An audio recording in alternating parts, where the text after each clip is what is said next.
여러분, 우리 교회 예배를 드릴 때마다 그런 분은 없습니다. 없는데 혹시 누가 계속 존다고 생각하시면 어떻게 됩니까? 주일날 예배 때마다 계속 졸아요. 계속 졸아요. 옛날에는 그런 분이 한 분 계셨습니다. 계속 졸아요. 그럼 목사도 설교할 때 눈에 너무 잘 띄거든요. 한눈에 다 들어오니까.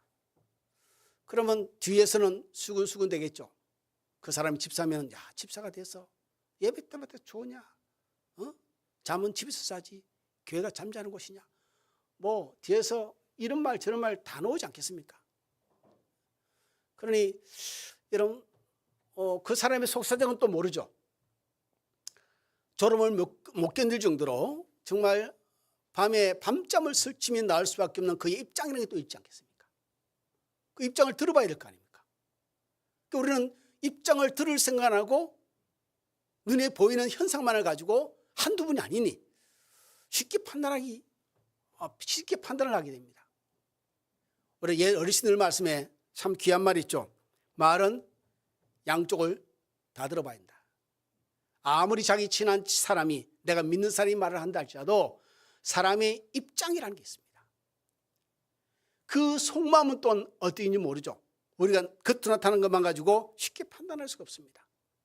그러니 여러분, 한 길 사람 속마음이 10길 우물보다 더 깊다고 했는데, 그러니 알지 못하는 우리의 마음을 겉으로 드러나는 것으로 전부 다 표현할 수 있는 것은, 판단하는 것은 어려운 일이다. 그래서 여러분, 항상 사람의 마음은 어떻게 되죠? 확인을 할 필요가 있다. 두 번째는 어떤 사건이 터졌습니다. 상황이 벌어졌습니다. 우리는 쉽게 판단합니다. 큰일 났다. 야단 났다. 어떻게 일을 저따구로 하지? 뭐 별말을 다 하겠죠. 근데 여러분, 상황을 파악하는 데는 무엇이 필요하죠? 시간이 필요합니다. 시간이 필요합니다. 그러니까 필요한 시간을 보내지 않고 내가 느끼는 그 느낌의 직관적인 감정과 판단에 의해서 함부로 말을 뱉는 것은 우리가 실수하기가 십상인 것이죠. 그래서 우리는 시간도 필요하고 확인도 필요합니다. 자, 오늘 본문에 유도라는 청년이 오는데 유명한 이야기죠. 제가 이 설교를 몇 번을 한 것 같습니다. 기억에 남습니다. 저는 이게 결론은 아니지만 전적으로 바울의 책임이라고 저는 생각합니다. 설교를 왜 밤늦도록 하느냐? 밤늦도록 하는데 그 다음 보면 또 더 오래도록 한답니다. 나중에 보면 밤새도록 했답니다. 할렐루야. 그러니까 저는 설교를 25분에서 짧으면 20몇 분, 25분에서 35분 사이에 설교를 준비합니다. 가능하면 짧고 그래야 성도들이 좋아하죠. 길어봤자 설교도 못하는데 길기도 길면 얼마나 성도들이 앉아있는 생 괴롭겠습니까? 나가기도 어렵고. 근데 오늘 본문을 보면 바울의 설교가 밤늦게까지 진행되었다고 해요. 밤늦게까지. 근데 오늘 본문에 3층에서 설교를 들으니 노곤함이 있어서 졸기 시작한 유도라는 청년이 있는데 3층에서 떨어져 죽어버립니다. 성경을 보면 이 청년이 바닥으로 떨어졌는데 사람들이 쫓아가서 애를 일으키는데 호흡이 끊어졌습니다. 그러니 죽었다고 난리가 난 겁니다. 무슨 시간이죠? 예배 시간입니다. 말씀을 듣는 시간이에요. 말씀을 듣는 시간에 성도가 떨어져 죽었어요. 저희는 떨어질 데가 없어서 감사합니다. 1층이라서 어떤 교회 가면 뭐 2층 높은 데도 많이 있고 그런데 감사하죠. 근데 이렇게 졸다가 그냥 난간으로 떨어져서 그냥 죽었습니다. 사람들이 상식선에서 판단할 때 호흡이 없고 맥박이 끊어졌으니 죽었다고 판단합니다. 난리가 났습니다.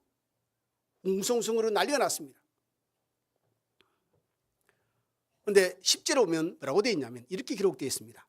바울이 내려가서 그 위에 엎드려 그 몸을 안고 말하되 떠들지 마라. 생명이 그에게 있다라고 말합니다. 여러분, 유도는 설교 중에 떨어져 죽었습니다. 다행히도 살아났습니다. 죽었더라면 힘들겠죠. 만약에 여러분 제가 오늘 설교 가운데 누군가가 죽었다 그러면 말이 와진다면 이렇게까지 말이 나오겠죠. 야, 우리 술 먹게 가지 마라. 거기 가면 죽는다. 예배 드리다가 죽을 수도 있다. 그게 예배 드리다가 죽었대. 야, 그게 교회냐? 절대 그 교회 가지 마라 라는 말이 나올 수 있지 않겠습니까? 사람이 말하는 건 말이죠. 돌다 오면 생각과 관점이 다 달라서 희한한 말들이 다 만들어집니다. 그런데 다행히 유두고는 살았습니다. 죽었더라면 어떤 면에서 바울의 사역에 제가 금방 말씀드린 것처럼 별말이 다 만들어질 수 있지 않겠습니까? 그러니 그의 사역에 걸림이 될 수도 있었겠죠. 그래서 제가 서론에 말씀드린 것처럼 바울이 문제다. 지가 뭐 할 말을 맡다고 밤새도록 그렇게 길게 하니 애가 안 졸고 배기겠냐 라고 말을 하지 않겠습니까 여러분? 책임을 돌리니까 말입니다. 그런데 여러분, 바울이 뛰내려와서 보니, 쫓아와서 보니 이렇게 말합니다. 떠들지 마라. 아마 웅성웅성했을 겁니다. 난리가 났을 겁니다. 어떤 사람은 막 울기도 하고 뭐 시장통처럼 얼마나 괴로웠겠습니까? 근데 바울이 말하면 떠들지 마라. 그에게 생명이 있다. 여러분, 예수님께서 회당장 야이로의 집에 그의 딸을 살리기 위해서 갔던 것을 여러분 기억하실 겁니다. 사람들이 곡을 나고 난리가 났습니다. 근데 예수님께서 이렇게 말씀하십니다. 어찌하여 떠들며 우느냐? 소위 말하면 조용히 하라는 겁니다. 뭐 이렇게 떠들며, 아니 사람이 죽었는데 울고 떠드는 건 당연한 일이죠. 그런데 그 당연함을 하나님이 예수님이 거부하십니다. 그렇게 이렇게 말씀하십니다. 죽은 것이 아니라 이 아이는 자고 있다. 그러니까 예수님의 관점과 바울의 관점이 같은 관점입니다. 사람이 죽었는데 상식적인 사건인데 그 죽음을 죽음이라 말하지 않고 아이가 잔다라는 표현을 하고 바울은 그에게 생명이 있다라고 말합니다. 이게 우리의 삶에 하나님의 은혜와 능력을 가져오는 중요한 말의 통로입니다. 우리는 세상을 살아오면서 삶에 가졌던 삶의 경륜과 경험, 지식과 그리고 여러 가지 자기 관점을 만들어내서 그 관점으로 세상을 바라보고 관점으로 해석하고 그리고 판단을 합니다. 이게 잘못된 건 아닙니다. 여러분, 일상입니다. 그냥 일반 상식입니다. 호흡이 끊어지고 맥박이 끊어지고 끝난 겁니다. 죽은 거죠. 모두가 인정하는 겁니다. 그런데 예수님과 바울은 이 부분을 특정한 시간대에 이 아이에 대해서, 이 청년에 대해서 죽음을 거부하고 생명을 선포합니다. 회당장 야이로의 딸도 살아났고 유두고도 살아났습니다. 여러분, 우리는 세상을 살아가면서 각자의 인생의 프레임을 갖고 살아갑니다. 틀이죠. 내가 가진 틀. 그래서 그 틀로 우리는 사람을 판단하고 상황을 판단하고 그리고 목표를 정하기도 하고 방법을 모색합니다. 소위 수많은 경험을 가지면 우리가 그 경험을 통해서 노하우라는 걸 가지게 됩니다. 자기만의 방법을 가지게 되는 것이죠. 그런데 그게 예수 믿는 사람으로서 틀이 될 경우에 믿음에 걸림이 된다는 것을 우리는 잊고 살 때가 많습니다. 아니 일반적인 일인데 그게 무슨 문제가 되느냐? 예, 괜찮습니다. 문제가 되지 않습니다. 그런데 어떨 때는 하나님이 일을 하심에 있어서 일반적인 상식에 하나님이 묶여버리는 경우가 우리 때문에 너무나도 많다는 거죠. 교회나 가정이나 세상 가운데서 하나님이 우리 가운데 살리는 일이라고 하나님이 기적을 행하려 할 때 우리가 가지고 있는 이 상식적인 우리의 폭 좁은 이 틀 때문에 하나님이 갇혀버리는 경우가 허다하게 많다는 것입니다. 그러니 신자는 세상을 바라보고 사람을 바라보고 상황을 바라볼 때 예수님처럼 바라보고 예수님처럼 해석하고 예수님처럼 판단하고 예수님처럼 말을 하기 위해서 노력을 해야 됩니다. 애를 써야 되는 것이죠. 어제 제가 저녁에 집사람한테 질문했습니다. 여보, 노력이라는 뜻이 뭔지 아느냐? 집사람이 아주 일반적인 대답을 했습니다. 정답입니다. 열심히 하는 게 아니냐? 맞다. 그런데 내가 생각하는 노력은 좀 다르다. 진짜 노력이라는 것은 내가 좋아하고 하고 싶은 것을 열심히 하는 게 아니라 하기 싫은 일을 열심히 하는 게 노력이다. 그게 진짜 노력이다. 그게 진짜 노력이다. 내가 원치 않는 곳에 있고 원치 않는 일을 함에도 불구하고 원치 않는 사람과 있음에도 불구하고 열심히 하는, 이게 진짜 노력이지 자기 좋아하는 걸 열심히 하는 게 무슨 노력이냐? 즐기는 거지. 저는 그런 판단입니다. 예수 믿는 사람이 우리가 각자의 판단을 하고 각자의 기분을 가지고 말을 하는 것은 쉽습니다. 근데 그 안에서 예수님이라는 이런 통로, 예수님이라는 그 생각을 나의 필터로 가져서 그 필터링을 거쳐서 예수님의 마음을 가지고 해석을 하고 예수님의 마음을 가지고 말을 가지고 만들어내고 예수님의 마음을 가지고 세상을 향해서 살아가는 것은 쉬운 일이 아닙니다. 어려운 일입니다. 부대끼는 일입니다. 어떨 때는 그렇게 해야 한다는 것이 귀찮기도 하고 짜증나기도 합니다. 왜? 누구나가 다 승리들 하고 싶죠. 그렇지 않겠습니까? 각자의 승리들 하고 싶죠. 각자의 호불호를 따라 하면 아주 쉽습니다. 노력할 필요가 없습니다. 왜? 그냥 내가 가고 싶은 일 가고 하고 싶은 일 하는데 무슨 노력이 필요합니까? 그냥 내가 즐기면서 하는 거죠. 노력이라는 것은 뭐죠? 불편해도 열심히 하는 겁니다. 내 마음에 들지 않아도 열심히 해내는 겁니다. 그게 노력입니다. 신자의 노력이라는 것은 하나님 앞에서 내가 세상을 살아온 삶의 틀에 내가 나를 가둬놓지 않고 예수님처럼 생각하기 위해서, 예수님처럼 판단하기 위해서, 예수님처럼 내 마음을 갖기 위해서, 예수님처럼 말하기 위해서 노력하는 겁니다. 이게 신자의 태도여야 한다는 것이죠. 오늘 본문의 10절을 보면 바울이 유도구를 살려놓습니다. 사실은 바울이 무슨 능력이 있겠습니까? 예수님의 전능하신 예수님이 그 생명을 살려놓으신 것이죠. 그리고 12절에 이렇게 기록되어 있습니다. 사람들이 살아난 청년을 데리고 와서 적지 않게 위로를 받았다고 합니다. 여러분, 설교에 처음으로 돌아가면 예배 시간에 누가 죽었다, 사실 덕이 안 되죠. 제가 그런 소망을 가졌습니다. 하나님, 저는 설교하다가 단에서 죽게 하여 주옵소서. 오늘날 정신이 번쩍 들었습니다. 얼마나 성도들이 놀랄까. 이렇게 설교하는데 갑자기 픽 쓰러 죽어요. 예배 끝이에요, 여러분. 119 부르고 난리가 나겠죠. 왜? 야, 저게 목사 설교하다 죽었다 그러더라. 이게 덕이 안 되는 거예요. 그래서 제가 그 다음에 기도가 바뀌었습니다. 하나님, 주일날 예배 끝나고 집에 가서 소파에 앉아서 차 한잔 마시고 쉴 때 갖게 하여 주옵소서. 그게 얼마나 편할까라는 생각을 좀 바꿨습니다. 그럼 예배 시간에 누가 죽으면은 힘들지 않겠습니까? 평생의 바울의 상처가 되기도 하고 누군가의 가십거리가 되겠는데, 다행히 하나님 은혜로 유두고가 살아났습니다. 그런데 결과가 역전이 됩니다. 가십거리가 되고 허물이 될 수 있을 수 있는 사건이 사람들에게 위로가 됩니다. 그럼 위로가 되는 이 시작점이 뭐냐면 바울의 선포죠. 고백입니다. 생명을 있다라고 생명을 살리는 고백입니다. 떠들지 마라. 좀 조용히 좀 해라. 죽었다라고 자꾸 사망 이야기 하지 마라. 아직 그에게 생명이 있다. 이게 시작점인 것이죠. 그래서 저는 여러분도 그랬으면 좋겠습니다. 저도 그렇고 여러분도 그렇고 우리 가정이나 교회나 우리가 세상과 나가서 살 때 우리가 눈에 볼 때 우리 눈에 들지 않기도 하고 혹은 그치는 것이 있을 수도 있죠. 우리가 그렇게 선포했으면 좋겠습니다. 아직 살아있다. 아직 희망이 있다. 아직 소망이 있다. 쉽지 않습니다. 저도 쉽지 않은데 하려고 노력하는 것이 신자의 중요한 점이죠. 노력이 뭐죠? 내가 불편하더라도 열심히 하는 겁니다. 잘 안 되지만 또 하는 겁니다. 또 안 되지만 또 하는 겁니다. 계속해서 하는 겁니다.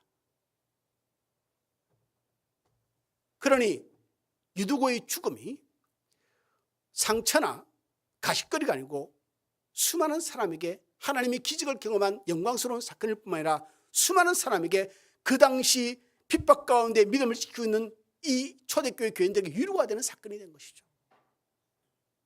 누구나가 허물이 있습니다. 저도 여러분도 누구나가 다 잘못이 있죠. 여러분 세상을 살면서 죄 없는 자를, 허물 없는 자를 만나본 적이 있습니까? 없습니다. 아무도 없습니다. 어제도 누군가는 죄를 짓고 오늘 또 누군가는 죄를 지을 것이고 또 내일 또 누군가는 또 죄를 짓겠죠. 다 약함이 있고 부족함이 있고 연약함이 누구나가 다 있습니다. 그런데 이 서로가 우리가 서로를 손가락질하며 흠을 본다면 우리에게는 생명의 역사가 없습니다. 다 거기서 검이 하나님 보실 때는 도토리 기적인데 뭘 그렇게 내 키가 크고 네 키나 크니 말할 필요가 있겠습니까? 우리를 향한 하나님의 마음은 어디에 있냐면 우리를 사랑하심입니다. 재미있죠? 다 죄인인데 다 허물이 있는데 성경은 말을 하나님 밖에 있는 외인이라 그랬는데 성경 말을 하나님이 세상을 이처럼 사랑하사 독생자를 주셨으라고 말합니다. 독생자를 주셨답니다. 하나님이 사랑하셨답니다. 죄 가운데서 죽을 영혼들이 그 영혼들을 살리기 위해서 그들을 사랑하셔서 독생자를 주셨으니 이는 저를 믿는 자마다 멸망치 않고 영생을 얻게 하십니다. 하나님의 마음은 뭐냐면 상대가 누구냐가 문제가 아니고 하나님의 마음은 우리를 살리려는 마음입니다. 그래 우리도 예수 믿는 사람이니 우리의 본질의 마음을 사람을 살리려는 마음으로 우리가 나아가고 애를 쓰는 것이 우리의 마음의 본질 아닐까. 그러니 함부로 그 사람의 말 한마디에 그 사람의 행동에 그 사람을 판단하지 마십시오. 쉽게 재확인하고 물어보고 또 물어보고 확인하지 않는다면 쉽게 판단해서 그 사람을 정죄하지 마십시오. 우리는 그럴 자격이 없습니다. 입장에 따라 다른 생각이 다르고 다 이유가 있지 않겠습니까? 그렇다면 이렇게 표현해 봅시다. 하나님은 유두를 통해서 영광을 받으셨습니다. 하나님이 유두를 통해서 수많은 그 당시에 초대교회 교인들을 위로하셨습니다. 그럼 우리에게도 삶의 유두고의 죽음과 같은 약점과 사건과 상황이 일어날 텐데 이것이 우리에게 하나님의 역사가 되고 하나님의 위로가 되는 우리의 태도가 필요하지 않겠는가. 그것은 바로 바울이 외친 말이죠. 떠들어라, 떠들지 마라, 조용히 해라. 생명이 아직 거기에 있다. 죽었다라고 말하지 마라. 멈추어라. 생명이 있지 않느냐. 이 태도가, 이 판단이, 이 해석이, 이 말이 시작점이 되어야 된다는 것이죠. 우리는 다 부족하기에 각자 입장에서 가지는 열등감이라는 게 있습니다. 열등감이 없는 사람은 많지 않습니다. 거의 대부분 각자 입장에서 자기를 너무 잘하니 열등감이 있습니다. 그래서 열등감 있는 부분은 쉽게 말을 못하고 혹은 다른 것으로 자신감을 내비치면서 열등감을 감추려고 합니다. 이게 사람의 본질입니다. 그런데 여러분 감출 것이 내 열등감이 아니라 열등감을 통해서 하나님이 일하신다는 관점이 필요합니다. 내 약점을 통해서 내 약함을 통해서 하나님이 우리를 사용하고 싶어 하시는 거죠. 성경적 풀이로 말하면 성경적으로 해석하면 내 약함을 통해서 하나님이 일하셔야 하나님의 능력이 우리에게 더 극대하게 느껴지기 때문에 안 하면 우리 잘난 맛에 신앙생활 할 것이기 때문에 그러니 나는 안 된다, 못한다, 할 수 없다, 나는 무능하다 라는 말에 스스로 빠지지 않기를 바랍니다. 전능하신 하나님이 함께 하시니 내게 능력 주신 자 안에서 내가 모든 것을 할 수 있느니라. 사탄은 그렇습니다. 사탄은 우리의 약점을 너무 잘 알기 때문에 우리의 약점을 통해서 우리를 자꾸 바닥으로 끌고 갑니다. 땅속으로 끌고 가죠. 예수님은요 우리를 하늘로 끌고 갑니다. 할렐루야. 죽이겠다는 이야기는 아닙니다. 하늘로 죽는다는 게 아니고 우리를 살리려 하시는 거죠. 끌어올리려 하시는 거죠. 그러니까 사탄은 우리를 땅속으로 끌고 가서 여러분 소위 말하면 안주하게 만들고 하나님 우리를 끌어올려서 날아다니게 만들고 싶습니다. 문제는 우리의 태도죠. 우리가 하나님의 이 역사에 생명의 역사에 동의를 하느냐 마는 것은 우리의 태도입니다. 요한복음 10장 10절에 기록되기를 사탄이 오는 것은 도적이 오는 것은 도둑질하고 죽이고 멸망시키는 것이요 예수님께서 이 땅에 오신 것은 생명을 얻게 하고 더 풍성히 얻게 하려 하십니다. 그러니 우리의 삶 가운데 유두고가 죽는 사건처럼 열악한 상황이 벌어지거나 혹은 내 내면 속에 약함이 내가 느껴질 때 하나님이 그 일을 통해서 역사하심을 선포하시기 바랍니다. 내 자식의 약함을 통해서 내 아내, 내 남편, 내 가정, 내 교회 이 세상의 삶의 약함을 통해서 하나님이 일하심을 우리가 보게 될 때 그 역사가 극대화되겠죠. 그러니 스스로에게 선포했으면 좋겠습니다. 우리 자신에게 먼저 우리 가정을 향해서 우리 교회를 향해서 세상을 향해서 그래 나는 부족하다. 나는 약하다. 그러나 주님은 강하시다. 그 주님이 나와 함께 하신다. 그 주님이 말씀하기를 세상 끝날까지 나와 함께 하신다 하셨다. 그래 원수마귀 보고 선포하십시오. 나를 자꾸 끌어내려는 원수마귀는 예수 이름으로 하니 묶음을 놓고 떠나갈지어다. 하나님의 성령이 힘을 힘입어서 내가 이길 줄 믿습니다. 감당할 줄 믿습니다. 승리할 줄 믿습니다. 이게 믿음의 관점입니다. 그래야 그렇게 바라보아야 우리의 입에서 살리는 말이 나옵니다. 그러니까 하나님의 관점을 내 속에 가져올 때 하나님은 살리시는 분이라. 생명의 말들이 비로소 그때 나오는 거죠. 여러분, 우리 안에는 의로움이 없습니다. 우리 안에는 선함도 없습니다. 각자의 선함은 가지고 있겠죠. 그러나 하나님만이 선하십니다. 하나님만이 선하십니다. 하나님의 선함의 기준이 뭡니까? 예수 그리스도 그분이십니다. 그분을 믿는 믿음 안에서 우리의 선함이 행해질 수 있고 우리의 선함이 만들어질 수 있습니다. 우리가 예수 안에 갈 때만이, 예수의 생각을 가질 때만이.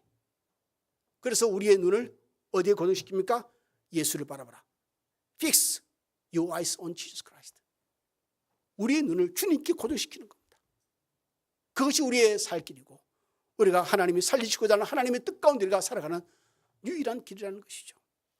바울은 말합니다. 사람들이 다 외칩니다. 유두고가 죽었다. 이 청년이 죽었다. 예배 중에 삼층에 떨어지니 뭐 죽겠죠 당연히.